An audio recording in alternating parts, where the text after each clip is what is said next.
तुझसे ही बात कर रहा हूँ। मैं आराम से रह रहा था, तूने मुझे दुख पहुँचाया है। एक ही बार से तेरी जान निकाल लेता हूँ। अरे क्षमा कीजिए, आपको मैंने कैसे दुख पहुंचा दिया बताइए मुझे। आपको गलतफहमी हुई है। अच्छा, मुझे गलतफहमी हुई है। मेरे बेटे को जो यहाँ खेल रहा था उस पर तूने आम की गुठली फेंक कर उसे मार दिया। तेरी इतनी हिम्मत। मुझे क्षमा कीजिए, आपका बेटा मुझे बिल्कुल भी दिखाई नहीं दिया। आम खा के गुठली फेंकना आम बात है, इसमें मेरी गलती नहीं। अबे चुप कर, मुझसे जुबान लड़ा रहा है तू। अगर तुझे क्षमा कर दिया तो क्या मेरे बेटे की जान वापस आ जाएगी? अरे आप मुझे एक गलती के कारण मृत्यु दंड देने पर तुले हुए हो, ये तो अच्छी बात नहीं है। तेरे जानने ना जानने के चक्कर में मेरा बेटा तो मर गया ना। आंखों के सामने अगर बेटा मरेगा तो बाप को कितना दुख होगा तुझे मालूम है? उसको मैंने कितने लाड प्यार से पाला था तुझे पता है? हुजूर, आपका तनाव जायज है, मैं आपकी बात नहीं टाल रहा, पर मेरा भी एक परिवार है। मेरे बीवी बच्चे मेरी राह देख रहे होंगे घर पर। अगर मैं वापस नहीं गया तो मेरे परिवार को बहुत दुख होगा, तो उसके बाद मैं उन्हें क्या जवाब दूंगा? वो सब मुझे नहीं मालूम। मेरे बेटे को मारने वाले तुच्छ मानो मैं तुझे छोड़ूंगा नहीं आज।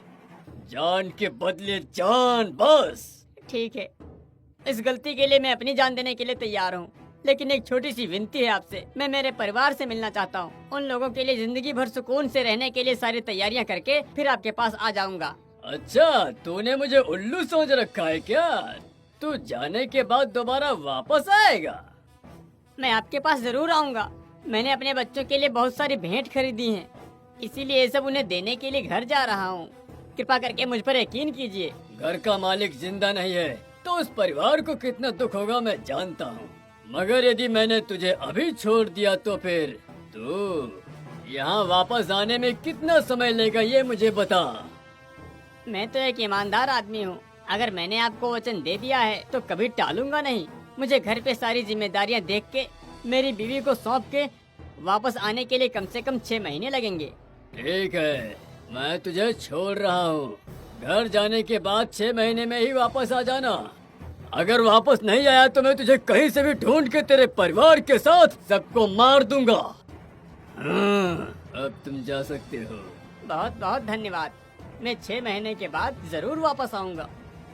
इसके बाद वो व्यापारी राक्षस से इजाजत लेकर अपने घर पहुंचता है और अपनी बीवी को सब बता देता है। ये क्या बोल रहे हैं जी आप? अगर आप उसके पास जाएंगे तो वो आपको जिंदा नहीं छोड़ेगा, लेकिन अगर नहीं गए तो उसको कैसे पता चलेगा कि आप कहाँ पर हैं? बताइए। मेरी बात सुनो, इन 6 महीनों में तुम लोगों को जो कुछ भी चाहिए मैं हर चीज का इंतजाम कर दूंगा।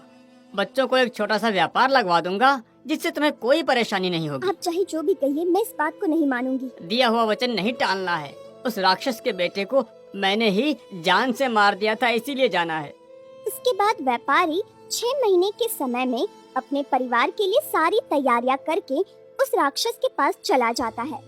ओह, तो मेरी गुड़िया सो गई। अब मुझे किसी बात की चिंता नहीं है। सुनिए महाराज, सुबह मुझे इसके जगने से पहले फांसी पर लटका दीजिए ताकि इसे बुरा न लगे।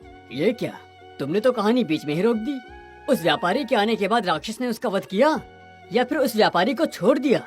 पहले कहानी पूरी करो। क्षमा कीजिए महाराज, मैं तो हर रोज गुड़िया को कहानी सुनाया करती हूँ। उसे कहानी सुनाना ही मेरे जीवन का एकमात्र उद्देश्य है। उसके सो जाने के बाद मैं कहानी नहीं सुनाती हूँ।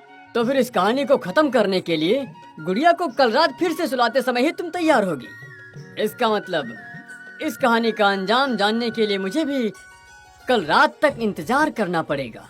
कल मैं इसे कहानी सुनाने के लिए जिंदा ही कहाँ रहूंगी महाराज। सुबह ही आपके परिवार वाले मुझे फांसी दे देंगे।